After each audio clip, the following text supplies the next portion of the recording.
Hello friend, TP study में आपका स्वागत है। आज हम एडीओ से संबंधित कुछ महत्वपूर्ण एमसीक्यू देखते हैं। यदि आप हमारे चैनल में नए हैं तो हमारे चैनल को सब्सक्राइब करें ताकि ऐसे ही एमसीक्यू वीडियो आपको मिलती रहे। चलिए आज का टॉपिक देखते हैं दोस्तों। आज का टॉपिक है जल ग्रहण प्रबंधन उद्देश्य एवं योजनाएं। यह इसका पहला एमसीक्यू है दोस्तों।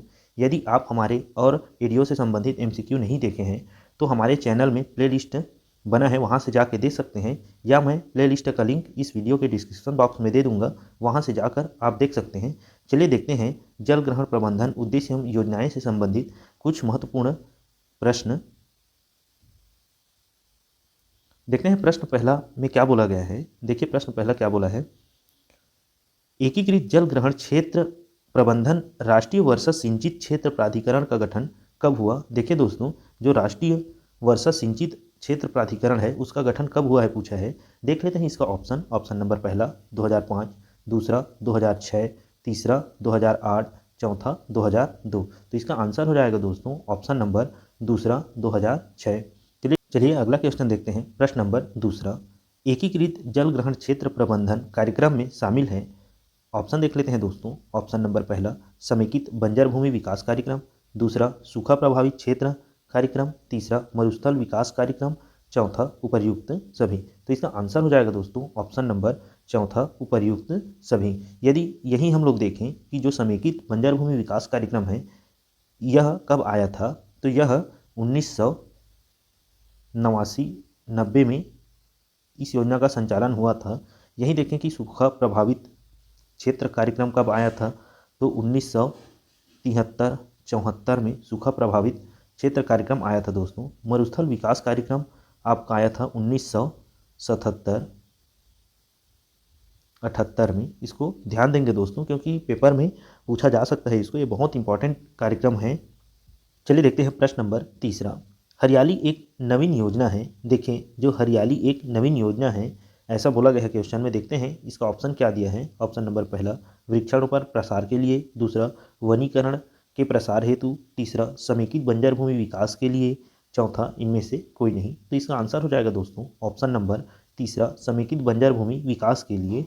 जो ये हरियाली एक नवीन योजना है बोला है, तो हरियाली जो योजना है वह समेकित बंजर भूमि विकास के लिए है, तो इसको ध्यान देंगे। चलिए अगला क्वेश्चन देखते हैं। प्रश्न नंबर चौथा, जल ग्रहण क्षेत्र की अवधारणा पर परियोजना कार्यक्रम क्रियान्वयन किस वर्ष से प्रारंभ हुआ। देख लेते हैं इसका ऑप्शन नंबर पहला 1994, दूसरा 1992, तीसरा 1991, चौथा 1993। तो इसका आंसर होगा दोस्तों ऑप्शन नंबर पहला 1994। चलिए अगला क्वेश्चन देखते हैं। प्रश्न नंबर पाँचवा, जल ग्रहण क्षेत्र की परियोजनाओं का कार्यान्वयन करने वाला विभाग है। देख लेते हैं दोस्तों, जो जल ग्रहण क्षेत्र परियोजना का कार्यान्वयन करने वाला विभाग कौन सा है। देखते हैं इसका ऑप्शन नंबर पहला कृषि एवं ग्रामीण विकास विभाग, दूसरा पर्यटन मंत्रालय, तीसरा पर्यावरण मंत्रालय, चौथा जलवायु परिवर्तन मंत्रालय। तो इसका आंसर होगा दोस्तों ऑप्शन नंबर पहला कृषि एवं ग्रामीण विकास विभाग। चलिए देख लेते हैं अगला क्वेश्चन। प्रश्न नंबर छठवां, एकीकृत जल ग्रहण क्षेत्र प्रबंधन कार्यक्रम के अंतर्गत परियोजना का क्रियान्वयन कितने चरणों में पूरा किया जाता है। देखिए दोस्तों, जो एकीकृत जल ग्रहण प्रबंधन क्षेत्र है उसके अंतर्गत परियोजनाओं का क्रियान्वयन कितने चरणों में किया जाता है ऐसा बोला गया है। देख लेते हैं इसका ऑप्शन नंबर पहला 4 चरणों में, दूसरा 1 चरणों में, तीसरा 3 चरणों में, चौथा 2 चरणों में। तो इसका आंसर होगा दोस्तों ऑप्शन नंबर तीसरा 3 चरणों में। जो एकीकृत जल ग्रहण क्षेत्र प्रबंधन कार्यक्रम है इसमें इसके अंतर्गत जो परियोजना है उसका क्रियान्वयन 3 चरणों में किया जाता है। देख लेते हैं यही कि जो फर्स्ट चरण है उसे प्राथमिक चरण बोला जाता है। यह 1 से 2 वर्ष का होता है। यही अगर दूसरा चरण देखें तो दूसरा चरण को वाटरशेड कार्य चरण बोला जाता है, जो 2 से 3 वर्ष के लिए होता है। और अगर यही देखें हम लोग कि जो तीसरा चरण है, तीसरा चरण को समेकन और निर्वर्तन का चरण बोला जाता है, जो 1 से 2 वर्ष का होता है। इस प्रकार यह कुल 7 वर्ष का होता है, 4 से 7 वर्ष का, तो इसको भी ध्यान देंगे।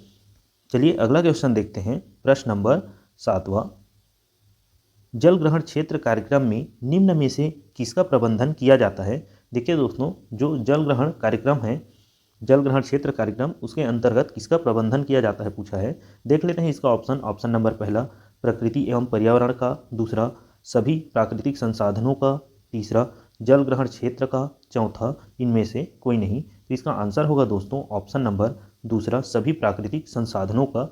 चलिए अगला क्वेश्चन देखते हैं। प्रश्न नंबर 8वां, जल, जंगल, जमीन, जन और जानवर का प्रबंधन किस कार्यक्रम के तहत किया जाता है। देखिए दोस्तों, जो जल है, जंगल है, जमीन है, जन मतलब लोग हो गया, जानवर हैं, का प्रबंधन किस कार्यक्रम के अंतर्गत किया जाता है पूछा है। देख लेते हैं इसका ऑप्शन। ऑप्शन नंबर पहला समेकित बंजर भूमि विकास कार्यक्रम, दूसरा सूखा प्रभावित क्षेत्र कार्यक्रम, तीसरा मरुस्थल विकास कार्यक्रम, चौथा एकीकृत जल ग्रहण क्षेत्र प्रबंधन कार्यक्रम। तो इसका आंसर हो जाएगा दोस्तों ऑप्शन नंबर चौथा एकीकृत जल ग्रहण क्षेत्र प्रबंधन कार्यक्रम। चलिए अगला क्वेश्चन देखते हैं। प्रश्न नंबर 9वां, जिला वाटरशेड विकास इकाई का संक्षेपित रूप क्या है।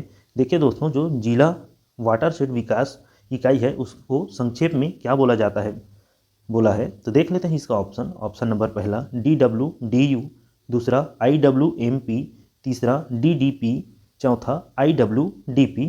तो इसका आंसर हो जाएगा दोस्तों ऑप्शन नंबर पहला DWDU। इसको बोलते हैं डिस्ट्रिक्ट वाटरशेड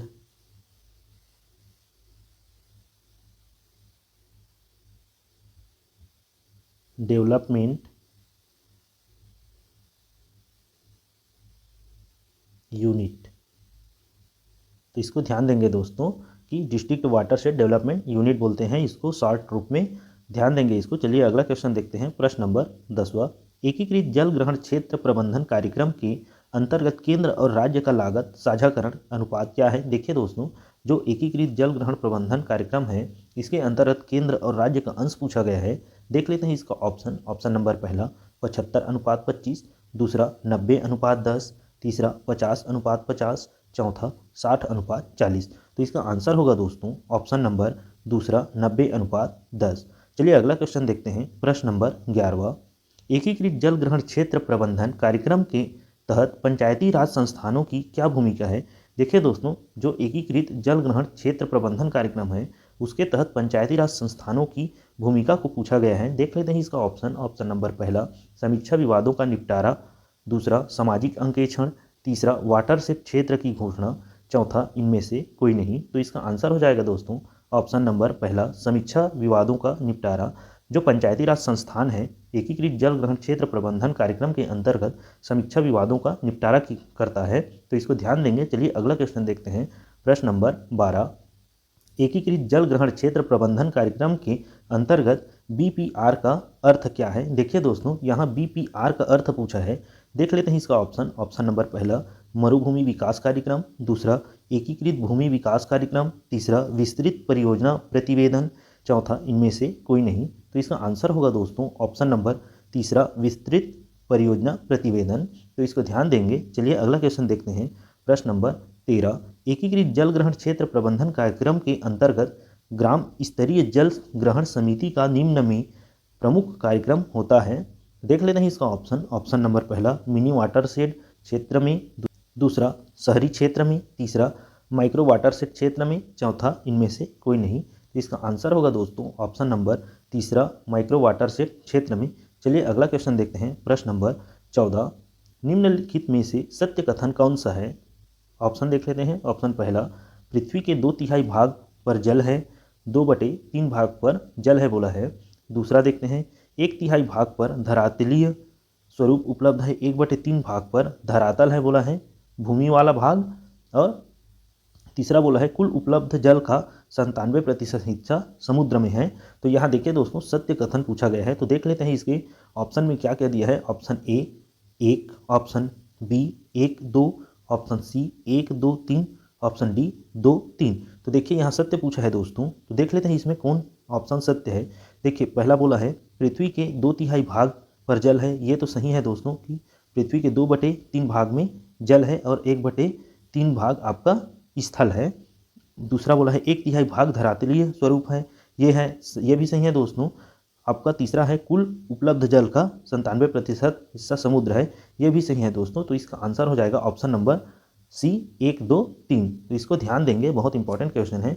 चलिए अगला क्वेश्चन देखते हैं, प्रश्न नंबर 15, और यह अंतिम क्वेश्चन है दोस्तों, तो इसको ध्यान देंगे। प्रश्न नंबर 15 में क्या बोला गया है, जल ग्रहण प्रबंधन की आवश्यकता क्यों है?